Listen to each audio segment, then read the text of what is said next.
Location Automobile. Pour toutes vos locations de voitures et utilitaires en Guadeloupe, faites appel à RL Location Automobile.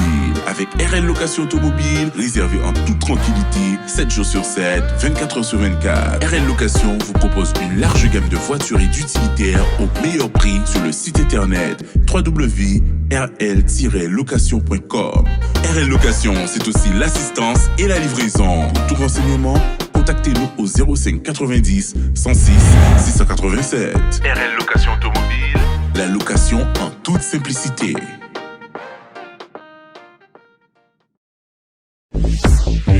Hexagone, actualité. C'est qu'il faut savoir que aujourd'hui, il y a un peu plus de 100 000 Guadeloupéens qui sont atteints de comorbidité. Donc les maladies infectieuses, le diabète, toutes ces maladies. Et déjà par rapport à cette situation, il y a une absence totale de prise en charge. Et il y a une réalité qui est que beaucoup de Guadeloupéens meurent dans les couloirs des établissements, et particulièrement au CHU, mais sous un silence le plus total. Personne n'en parle, personne ne dit rien. Et on a observé, il y a quelques mois de cela, qu'en plus de ces comorbidités, il y a eu une augmentation considérable de personnes qui meurent d'AVC. Alors oui, c'est vrai, on a bien entendu les scientifiques aujourd'hui qui font un lien direct entre la vaccination et l'augmentation du nombre d'AVC. Mais en tout cas, la réalité, elle est bien là, en Guadeloupe. Et là, on l'a de la bouche même des personnes qui viennent secourir justement les Guadeloupéens en difficulté, donc les pompiers, et qui ont un nombre considérable de personnes qui ont des AVC ou des arrêts cardiaques et qui en meurent. Et tout ça pourquoi? Simplement parce que le gouvernement a décidé que pour le nouvel hôpital, il fallait supprimer des lits, donc il faut supprimer des postes. Et ça rentre dans la réforme de la santé. Il faut beaucoup moins de personnel. Donc le Covid a bon dos, mais ils en ont profité justement pour supprimer une bonne partie des salariés. Et l'aubaine pour eux, c'est que ce sont pour la majorité des délégués syndicaux. Donc ça fait d'une pierre deux coups. Outre-mer, je me trouve à la Bourse du Travail dans le 10e arrondissement en compagnie de Maïté Hubert Mtoumo, secrétaire général de l'UGTG, l'Union Générale des Travailleurs Guadeloupéens, accompagné d'une délégation venue à Paris. Alors que symbolise votre présence et votre passage à Paris, Madame Mtoumo? C'était important pour nous déjà pour rencontrer les différents syndicats à l'initiative du CICR, parce qu'il faut savoir que depuis de très longues années, on est en lionnage, en lien avec le CICR qui a déjà participé à plusieurs procès de nos camarades dirigeants de l'UGTG. Donc c'était important pour nous de venir ici et de faire connaître le traitement qui nous est réservé en Guadeloupe. Aujourd'hui, véritablement, on peut dire que la situation sanitaire et sociale est véritablement dramatique. Et face aux revendications du peuple qui demande tout simplement le droit à la santé, le droit au travail et le droit de vivre tout simplement, face à ces revendications, on a fréquemment la répression. C'est une répression systémique qui aujourd'hui s'exprime sous différentes formes.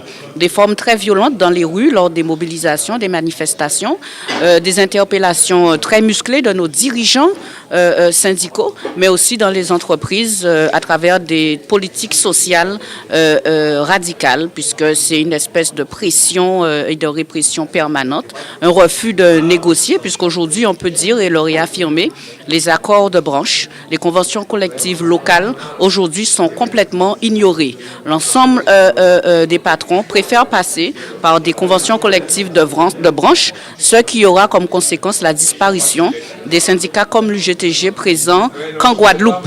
Donc on sait bien que c'est l'objectif, c'est éliminer la contestation sociale, éliminer toutes les personnes qui osent dire qu'ils ne sont pas d'accord avec ce système, puisqu'aujourd'hui on rentre de plus en plus vers une dictature sociale et économique.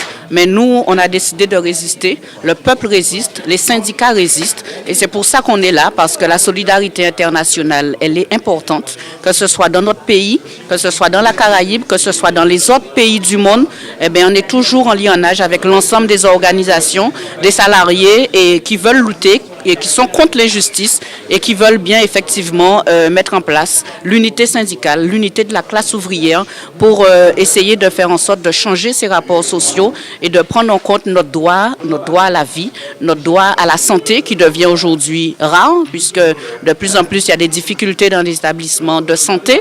On voit bien les décisions qui sont prises, l'avalanche de lois, de décrets, d'arrêtés qui ne vont pas dans le sens de soigner les populations, mais bien au contraire, simplement d'imposer une vision des choses, mettre en avant les lobbies au détriment de la santé des peuples. Donc aujourd'hui, on continue à se battre et on est là avec l'ensemble des organisations et des populations qui acceptent aussi de se battre pour que l'unité se fasse tout à fait naturellement. Vous avez évoqué un certain nombre de revendications importantes sur la Guadeloupe et notamment de ces personnels suspendus.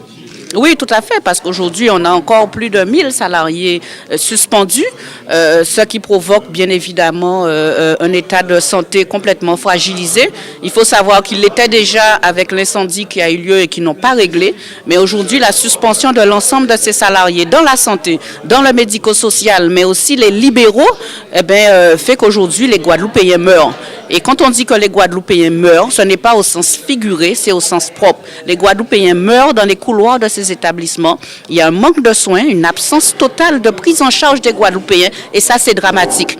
Pourquoi? Parce qu'on se rend compte que l'intérêt, ce qui est important, ce n'est pas l'intérêt du peuple, ce n'est pas la santé du peuple, mais simplement qu'un gouvernement puisse continuer à enrichir une classe capitaliste, un grand capital, des lobbies au détriment des peuples. Et ça, on ne peut plus accepter ça.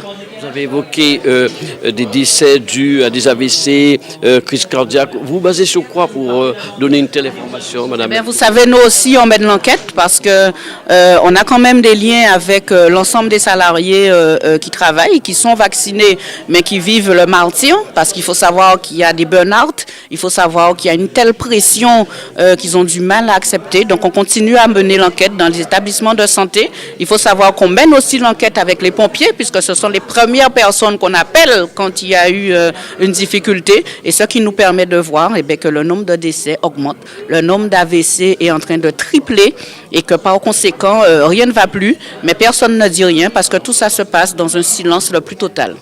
Vous êtes à Paris à la veille d'une grande manifestation concernant la réforme des retraites.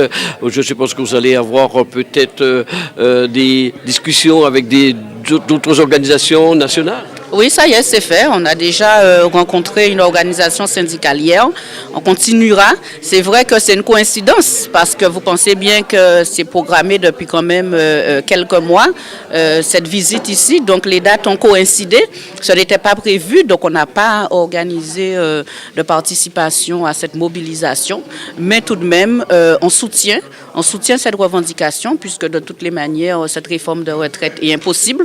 On demande que ça soit stoppé puisque c'est encore une fois appauvrir ceux qui sont déjà en difficulté, tous les précaires, tous ceux qui sont déjà dans une misère impossible, et ça touche véritablement une large masse des travailleurs. Donc bien évidemment, nous on demande l'arrêt total de cette réforme et on sera présent sous une autre forme, mais on soutient totalement et on est bien content que ça tombe pendant notre présence ici. Une question à Paris, c'est vrai qu'on avait l'habitude d'entendre cette voix masculine d'Élie Doumouta, mais une voix féminine qui se fait entendre, qui est très très forte en autre personne en quelque sorte. On n'a pas le choix. Par rapport à ce qu'on vit, par rapport à cette tentative de domination, il faut être fort, il faut être debout, parce que vous pensez bien que je suis une mère de famille. J'ai des enfants, donc moi j'ai envie aussi que demain ils puissent avoir un avenir comme tous les autres petits Guadeloupéens. Donc je me bats et je fais du mieux que je peux parce que je suis contre toute forme d'injustice et parce que je pense que l'UGTG, comme d'autres organisations, représente l'espoir chez beaucoup de travailleurs, chez beaucoup de Guadeloupéens. Donc il faut qu'on fasse, comme on dit, qu'on fasse le job, qu'on soit présent et qu'on soit fort. Outremernews.fr, le site de l'actualité Outre-mer, 24 heures sur 24 et 7 jours sur 7. Retrouvez la chaîne Outremer News sur YouTube. Outremernews.fr, le site de l'actualité Outre-mer, 24 heures sur 24 et 7 jours sur 7. Retrouvez la chaîne Outremer News sur YouTube.